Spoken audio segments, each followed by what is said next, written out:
Assalamualaikum warahmatullahi wabarakatuh. Apa kabar teman-teman semua? Semangat ya buat kalian. Perkenalkan, nama saya Siti Rahma dari Prodi Tadris Biologi. Jadi, hari ini kita akan membahas struktur dan organel sel. Namun, sebelum kita masuk ke materi, kita harus tahu terlebih dahulu apa itu sel. Sel adalah unit terkecil dari makhluk hidup, termasuk manusia, hewan, dan tumbuhan. Oke, sekarang mari kita masuk ke pembahasan kita hari ini, yaitu struktur dan organel sel. Berdasarkan keadaan inti sel terbagi menjadi dua, yaitu sel prokaryotik, sel yang tidak memiliki membran inti, contohnya sel bakteri, dan sel eukaryotik, yaitu sel yang memiliki membran inti, contohnya sel hewan, sel tumbuhan, dan sel manusia. Sel prokaryotik tidak memiliki membran inti dan tidak memiliki sistem endomembran. Sel prokaryotik secara umum terdiri dari sitoplasma, ribosom, mesosom, pili, kapsul, dinding sel, membran plasma, flagela, dan nukleoid berupa DNA dan RNA sirkular. Sel prokaryotik tadi memiliki fungsi masing-masing. Yang pertama yaitu dinding sel, berfungsi sebagai pelindung dan pemberi bentuk pada tubuh sel. Kedua, membran plasma melindungi sel, mengantarkan keluar masuk ion molekul dan mengantar respirasi sel. Ketiga, sitoplasma berguna dalam proses pencernaan makanan secara intrasekular dan melakukan metabolisme sel. Keempat, mesosom berfungsi sebagai penghasil energi. Kelima, ribosom sebagai tempat berlangsungnya sintesis protein. Keenam, DNA membawa informasi genetik yang akan diwariskan untuk keturunan, dan RNA untuk membuat kode genetik sesuai dengan DNA dalam bentuk asam amino. Berbeda dengan sel prokaryotik, sel eukaryotik merupakan sel yang memiliki membran inti dan sel endomembran. Sel eukaryotik memiliki organel-organel sel yang terdiri dari dinding sel, membran plasma, sitoplasma, ribosom, lisosom, centrosom, retikulum endoplasma, mitokondria, kompleks Golgi, nukleus, dan nucleolus. Sekarang, mari kita bahas satu persatu dimulai dari membran plasma. Pertama, membran plasma adalah sebuah struktur selang tipis yang memisahkan isi sitoplasma dan nukleoplasma dari lingkungan luar serta berperan sebagai pelindung sel, mengatur keluar masuknya molekul, dan tempat berlangsungnya reaksi respirasi dan oksidasi. Bagian sel lainnya adalah sitoplasma. Sitoplasma memiliki sifat yang mampu mengenali dan menghantarkan rangsangan.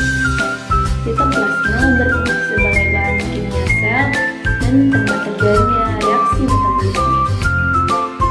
Komponen utama dalam sitoplasma terdiri dari sitofol atau cairan yang ada pada sitoplasma, substansi genetik, sitoskeleton atau kerangka sel, dan organel-organel sel. Selanjutnya, kita akan membahas organel-organel sel yang menempel pada sitoplasma. Organel pertama adalah nukleus atau inti sel. Nukleus terdiri dari membran inti, nukleoplasma, nukleolus, dan kromatin. Membran inti adalah lapisan terluar inti sel yang terdapat pada organisme eukariotik. Membran inti memiliki pori-pori yang kecil, berfungsi sebagai tempat keluar masuknya zat dan melindungi kromosom agar tidak bercampur dengan molekul besar dari sitoplasma. Nukleoplasma adalah cairan yang terdapat dalam inti sel. Nukleus atau anak inti, sel yang berfungsi sebagai tempat sintesis RNA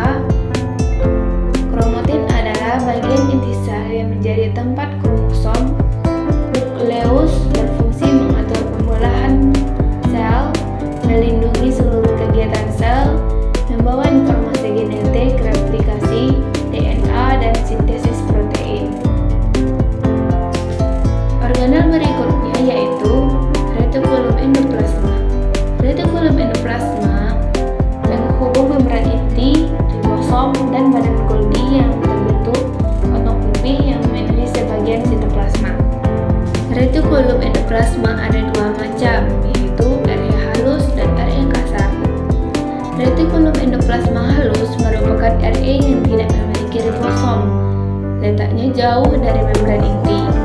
Fungsi dari RE halus adalah sebagai tempat sintesis terlemak untuk hormon menyimpan kalsium defokasi racun. RE kasar yang memiliki ribosom letaknya dekat dengan membran inti. Fungsinya yaitu mensintesiskan protein bersama ribosom yang akan digunakan di membran atau di luar sel. Selanjutnya, ribosom. Ribosom merupakan unit gabungan protein dan RNA.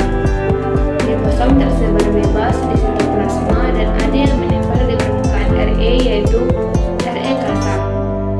Ribosom berfungsi menyintesiskan protein yang berguna untuk kegiatan metabolisme sel. Kemudian, kompleks Golgi atau badan Golgi merupakan kumpulan ruang gelembung kecil yang bertumpuk-tumpuk.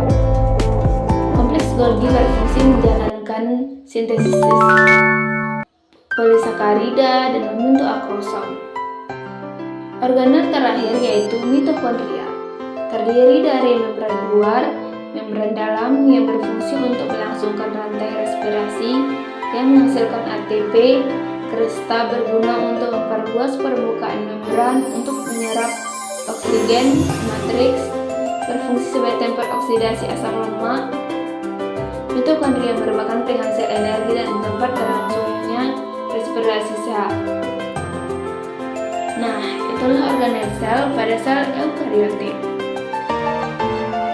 Semua organel-organel sel yang dibahas tadi terdapat pada sel hewan dan sel tumbuhan. Namun, keduanya memiliki perbedaan. Jadi, selanjutnya kita akan membahas perbedaan sel hewan dan sel tumbuhan. Pada sel hewan terdapat organel khusus berupa lisosom, sentriol, dan vakuola yang berukuran kecil. Sedangkan pada sel tumbuhan memiliki organel khusus berupa kloroplas, dinding sel, dan vakuola yang berukuran besar. Dan beginilah struktur lengkap sel tumbuhan terdiri dari dinding sel, plasmadermata, lamella, protoplasma, peroksisom, badan Golgi, vakuola tengah, sitoskeleton, mitokondria, plastida, kloroplas, RE kasar, RE halus, membran inti, kromatin, dan nukleolus. Sekarang, kita akan membahas organel khusus yang ada pada tumbuhan. Yang pertama yaitu dinding sel. Dinding sel memiliki struktur yang terdiri dari dinding primer, lamella tengah, dan plasmadermata. Fungsi dinding sel menyokong sel, melindungi selaput plasma, memelihara keseimbangan sel dari tekanan, dan memberi bentuk pada sel. Yang kedua yaitu vakuola. Vakuola merupakan organel sitoplasmik berisi cairan yang dibatasi oleh membran tonoplas. Pada sel tumbuhan yang sudah tua, vakuola tampak berukuran besar dan berisi cadangan makanan serta pigmen. Vakuola berfungsi sebagai tempat penyimpanan zat makanan, penyimpanan pigmen, memasukkan air melalui tonoplas, dan sebagai tempat penimbunan sisa metabolisme. Dan ketiga yaitu plastida. Plastida memiliki struktur yang terdiri dari membran luar, membran dalam, grana, dan tilakoid. Berdasarkan pigmen yang dikandungnya, dibedakan menjadi kloroplas, mengandung klorofil yang berguna sebagai tempat fotosintesis. Kromoplas mengandung pigmen non fotosintetik yang terdiri dari warna merah, oranye, dan kuning. Leukoplas pigmen tidak berwarna, berguna sebagai tempat penyimpanan makanan. Kita akan membahas struktur lengkap dari sel hewan yang terdiri dari membran plasma, sentrosom, peroksisom, sitoskeleton, protoplasma, badan Golgi, ribosom, lisosom, mitokondria, kromatin, nukleolus, membran inti, RE kasar, RE halus, dan vakuola kecil. Kemudian, kita akan membahas organel khusus yang ada pada sel hewan. Yang pertama yaitu lisosom. Lisosom merupakan kantong membran yang berisi enzim-enzim pencernaan. Lisosom berfungsi untuk melakukan pencernaan intrasel, menghancurkan struktur sel yang tidak dikehendaki. Yang kedua yaitu sentriol. Sentriol memiliki struktur yang berbentuk bintang, berfungsi dalam pembelahan sel, baik secara mitosis maupun meiosis.